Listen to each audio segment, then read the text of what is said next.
Hello everyone, welcome to Vijayashree collections. ನಾನು jewellery business ಶುರು ಮಾಡಿದಾಗಿಂದ ನನಗೆ ಕೇಳಿರೋಂಥ ಕಾಮನ್ ಕ್ವೆಶನ್ ಬಂದು, ಮ್ಯಾಮ್ ಹೇಗೆ 1 ಗ್ರಾಮ್ ಗೋಲ್ಡ್ ಜ್ಯುವೆಲ್ರೀಸ್ ಆಗಿರ್ಬೋದು, ಆರ್ಟಿಫಿಷಿಯಲ್ ಜ್ಯುವೆಲ್ರೀಸ್ ಆಗಿರ್ಬೋದು, ಪಾಲಿಶ್ ಹೋಗದೆ ಇರೋ ರೀತಿ ಯಾವ ಥರ ಪ್ರಿಸರ್ವ್ ಮಾಡಬೇಕು ಅಂತ. ಅದಕ್ಕೆ ಬೇಕಾಗಿರೋಂಥ ಕೆಲವೊಂದು ಟಿಪ್ಸ್ ಮತ್ತು ಟ್ರಿಕ್ಸ್ನ ನಾನು ನಿಮ್ಗೆ ಇವತ್ತು ಹೇಳ್ಕೊಡ್ತೀನಿ. ಯಾವುದೇ ಥರ ಜ್ಯುವೆಲ್ರೀಸ್ ಆಗಿರ್ಬೋದು, mat finish jewelleries, antique jewelleries, heavy jewelleries, micro polish jewelleries, ಏಡಿ ಸ್ಟೋನ್ ಜ್ಯುವೆಲ್ರೀಸ್ ಯಾವುದಾದ್ರೂ ಆಗಿರ್ಬೋದು.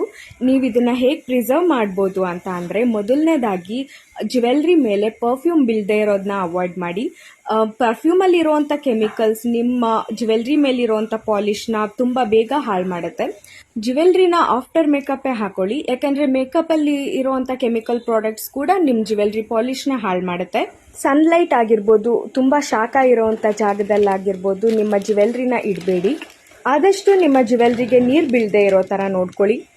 ಜ್ಯುವೆಲ್ರೀಸ್ನ ಸ್ಟೋರ್ ಮಾಡುವಾಗ ಈ ರೀತಿ ವೈಟ್ ಕವರ್ಸ್ ಆಗಿರ್ಬೋದು, ಇಲ್ಲಾಂದರೆ ಜಿಪ್ಲಾಕ್ ಕವರ್ಸ್ನ ತಗೊಳ್ಳಿ.